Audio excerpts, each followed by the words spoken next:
No Film School's coverage of NAB is brought to you by Limelight, makers of professional lighting for independent filmmakers. My Road Reel International Film Contest. Enter at myroadreel.com. I'm here with Dan from Blackmagic. Hey, how you doing? Tell me about this camera. So this is our URSA camera. We are very pleased with it. Obviously announced new here at NAB, and what we've really kind of been looking at over the last year and a half is really thinking about how we create a full-size production camera. And URSA is kind of born of that. How do I create that full-size production camera that can kind of have, right out of the gate, all the bits I need to have that full-size production?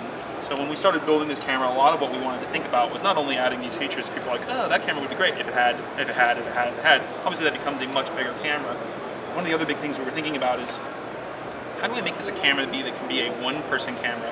Or how can I make this be a camera that I can have multiple zones around where people are working with? So, while someone can basically control this and use this, part of what we thought about was, we can come over here, we can use our big 10-inch screen. I can have a director or DP sitting here, framing a shot and getting everything ready.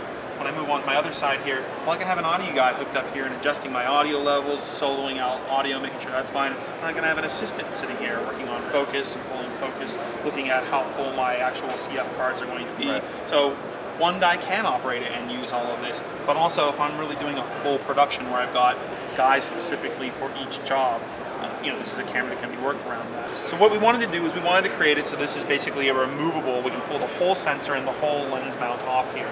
Now it's not something that I'm going to be doing every day, there's a thermal connection there, I don't want to be just interchangeably, but perhaps I'm using this as an EF-based camera for the first year. And what happens if, one of the other announcements we want to do with this is to have a B4 version mount. Now that may be a different sensor. What happens if in 2 years from now there's even a better sensor that we want to put in? Well, then I can sell this as a different upgrade that has the different lens mount and has a different sensor package in there. So the upgradability idea is something that was really important to us as well. So is there a reason you didn't make the sensor separate from the lens mount removable? Part of the package, just the way that everything fits in here. Always when we're designing these cameras, it becomes a matter of how do we make everything fit together, and that just made the most sense to have that all be part of one kit together. Okay. And so part of it too also is the back focus stays the same if you keep. That's right. Now it's not a factory upgrade. So now pretty much this is the same sensor you're already using in the 4K camera. Yeah. And so now, but this is now doing 60 frames per second up at RAW and ProRes. Yeah. The big thing that allows us to be able to do that is the fact that the sensor is able to do that even on the production 4K. But the thing that's always hindered us before with doing higher frame rates is heat. So there's two things we've done on here. Number one, we've added 12 gig SDI. So we've been upgrading a lot of our products to 6 gig SDI so that we can do more Ultra HD. 12 gig SDI lets us do higher frame rates, but it's challenging because A, there's more cost involved there, but B, the heat there, and then the heat with the sensor. So what you see on this camera that we've designed is, feel up here, there's a small fan that's blowing out some warm air. Now that's not what's cooling, that fan is just to blow. Right. It's actually water cooling built into the camera. Wow. And that's what's cooling the sensor so that we can do the 60 frames per second. And that's what the sensor is capable of. Perhaps later, if we find an even higher frame rate sensor that we're happy with, we could potentially put it in there, but this is built to be able to deal with the heat that would deal with higher frame rates. But 60 is what this sensor is capable of doing, and we've addressed the heat issue here, which is unlike what we'd be able to do on the current 4K production camera model. The camera overall has a more traditional feel than perhaps our other cameras. We're never doing something because, well, that's the way it's done. It is just not the Blackmagic design way. It's always about what can be improved, how is it going to be used. I mean, we are, at the end of the day, guys that want to use these products. And, one of the things we thought here was, well, I can do the EVF if I would like to do the EVF, but sometimes I just want to go ahead and put this out and I can have a director or a DP working here. We want to have this really strong hinge here so it's going to last forever, but being able to tilt it and have this wide viewing angle, so maybe it's a couple people that are standing around to look at a picture and being able to get a good idea of what's going on. So great 10-inch screen, great 1080 display, so we have a decent enough high resolution image there, and then being able to have our basic controls over here so that I can have these very similar controls that we're used to on the cinema camera. So one guy sitting here can work with all of that, or someone can put it up and have the EVF. The flexibility, Blackmagic's big on creating a flexible product here. So now, in the new thing here too is the CFast cards instead of SSDs. Now is that allowing you to get faster speeds? A little bit. More reliably? A little bit. They are more designed for video, so they should be able to allow us to deal with the higher speeds. Obviously, they're a smaller package, so again, in designing how do we make this all fit in the design, they are a smaller package there. They are still a bit expensive. The 120 gigs are $1,200. That'll give you about 20 minutes of the ProRes or 6 minutes of the RAW, but the really big thing here is much like on our HyperDecks, we can do the contiguous recording. So one is recording, it fills up, closes the frame, next frame starts on the next one, pull it out, now I can go forever. How practical it is for everyone, right. Maybe not, but it does give some capabilities there about being able to kind of record indefinitely. Right, so that's kind of one of the things that puts this in kind of a higher price bracket, is the fact that these are the C-Fast cards that are more expensive than just plain over-the-counter SSDs, just regular SSDs. But the big thing is they're still off-the-shelf parts. The last thing we want to do is create the Blackmagic, here's what you're buying for us, you can only buy it from us. So they're still off-the-shelf parts, and like all hard drive type solutions, they're going to become cheaper, they're going to become more ubiquitous out there in the market, so we feel pretty good about that as well. So now in terms of price, the EF is $6,000, right? So then the PL is $6,500. $6,500. Now you haven't announced anything for the other. So we said we're going to do a B4. It's high on our list to do. We understand why having a B4 base lens mount would be great. That's likely going to have to be a different sensor, and that's likely going to change the price. So we're not sure what that price is going to be. Okay.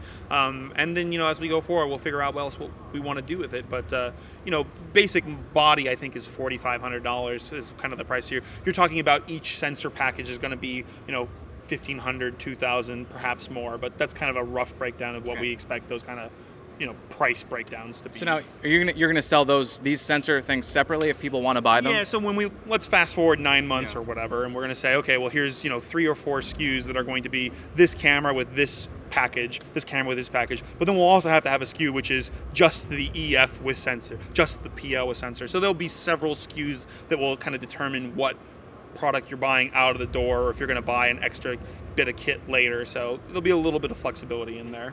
RAW recording, is it going to be in the camera when it ships, and RAW recording for the 4K camera? Yeah, so our hope here is the RAW recording on the 4K camera is part of what is going to be the next release. It's part of a release that we did really want to have to be able to beta at the show. Unfortunately, it was one of the things that just wasn't able to make it quite yet. So that should be a very shortly upcoming release, which should have a few other bits for the normal production 4K. Because this is the same sensor, we fully do anticipate that it will have the RAW recording in it. So there really shouldn't be any big challenges sensor-wise and with the recording, since it is based off the production camera. So when this ships, it should have RAW built in? That's correct. It should really have. I'd be really surprised if it did. The only reason I could see it if it didn't, on the off chance that it did, is simply because we just didn't have the QA cycles to get that part done. But technology-wise, we should have all of that flushed out because we'll have the production 4K done. Great. So the other thing is formatting the cards in camera. Yes. Is that coming to this camera? Is it coming to any other cameras? It's something that's been on our long to-do list. We think we can get those done. There's some challenges. We don't even do it on our HyperDecks yet. So that is one of those. There's a few other things that we think are a little bit more important that we can do software-wise for them. So we definitely do want to be able to do that, but there's not an ETA for any type of formatting inside the camera yet. It's difficult.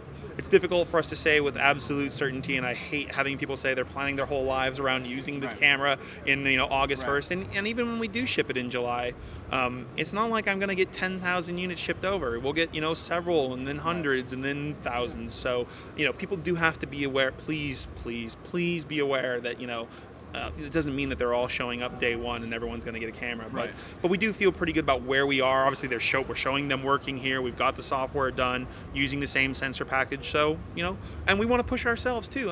We are. I know this is going to be a surprise to everyone. We are not a lazy manufacturer. We do not show up at the show with one product. We have 14 some odd new products. We are aggressive with our ship dates. Sometimes they work great. Pocket camera was pretty much on time last year.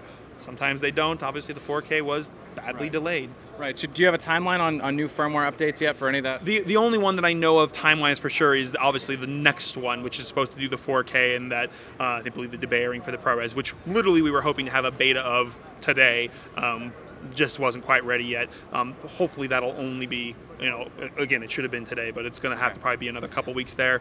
And then we'll begin working on, there's some other underlying pinning issues that we've got that we're putting in there that's a hardware thing that's going to allow us to do more software across our entire camera line together, because they're all kind of at different places in development. So more of that is kind of behind the scenes stuff. It's a little less exciting, the 4K RAW being the more exciting. So you're trying to make sure the firmware is the same throughout the whole camera range. The last thing you want to do is say, I want to create X feature, and well, I have to spend 6 weeks QAing it or building it for this camera. And I mean, how many cameras do I have now? I don't want to be, we want to have one consistent basic code across all cameras. So when we do one update, they can go. So when we look at some of these really cool features we have over here, well, they're in here. How do I make it so that I can take some of that, some of it's not as applicable, how do I take some of that and then apply it to some of our current cameras as well? So you'd say it could be May, maybe? Hopefully we'll see something in April for that first beta, but you know, again, everyone's going to have to fly back. Everyone's going to have to recover from this crazy show. So we'll see how it goes. All right, great.